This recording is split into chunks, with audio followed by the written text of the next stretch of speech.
Hello guys, I am Krishna and you are watching Krishna Cooking and Blogging channel।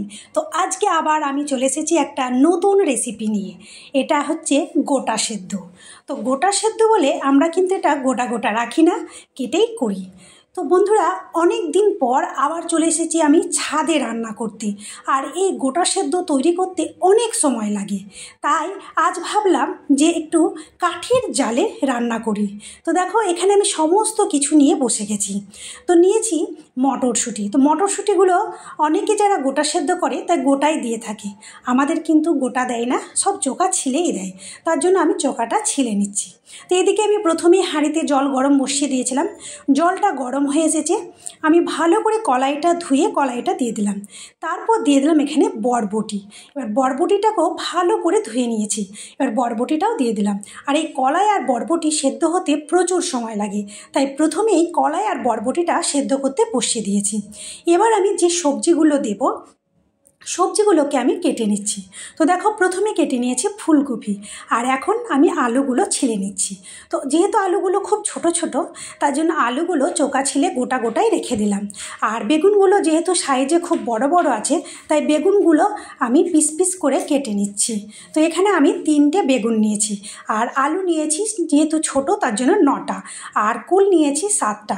তো এখানে আমরা বিজোড় সংখ্যায় দিয়ে থাকি, তবে হ্যাঁ, সবই যে একই পরিমাণ দেব সেটা কিন্তু নয়। কোনোটা 5টা, কোনোটা 9টা, কোনোটা 3টে, মানে বিজোড় হলেই হবে। আর এখানে দেখো, নিয়ে নিয়েছি 2 রকমের শাক। একটা হচ্ছে বাস্তকি শাক আর একটা হচ্ছে শীষ পালং। এবার দেখো, আমি মটরশুঁটিটাও ভালো করে ধুয়ে দিয়ে দিলাম। এবার সমস্ত সবজিগুলো একে একে ধুয়ে হাঁড়ির মধ্যে দিয়ে দেব। আর কলাই আর মানে যে বরবটিটা দিয়েছিলাম সেটা কিন্তু প্রায় সেদ্ধ হয়ে এসেছে। তারপর কিন্তু এই সবজিগুলো দিতে হবে, নাহলে কিন্তু সবজিগুলো গলে যাবে। তবে দেখো, ফুলকপিটা অনেকটাই ছোট করে ফেলেছি, এই ফুলকপিটা কিন্তু গলে যাবে। আর একটু বড় বড় রাখতে হতো, তাহলে কিন্তু তাও একটু থাকতো। তো এখানে আমি এবার শাকটাও ভালো করে ধুয়ে নিচ্ছি। আর সমস্ত সবজি আমি ভালো করে ধুয়ে দিয়ে দিলাম হাঁড়ির মধ্যে। এবার একটা বড় খুন্তি নিয়ে দেখো একটু নেড়ে দিলাম। তো যদি জলের প্রয়োজন হয়, তাই হাঁড়ির উপরে একটা গামলায় করে জল বসিয়ে দিয়েছি। তো হ্যাঁ, গাছ থেকে আমি এখন কাঁচা লঙ্কা তুলে দিয়ে দেবো। কাঁচা লঙ্কাটা অনেকেই দেয়, আবার অনেকেই দেয় না। এটা কিন্তু গুনে দেওয়ার দরকার নেই, এটা এমনি দেয়। কাঁচা লঙ্কাটা একটু স্বাদের জন্য দেয়। তো এখানে দেখো, আমি 2টো কাঁচা লঙ্কা দিয়েছি, যেহেতু লঙ্কাটা খুব ঝাল আছে। তো দেখো, আমি তোমাদেরকে একটা জিনিস শেয়ার করতে ভুলে গেছি, মানে একটু মিস হয়ে গেছে। এখানে কিন্তু আমি শাকারকুম দিয়েছি।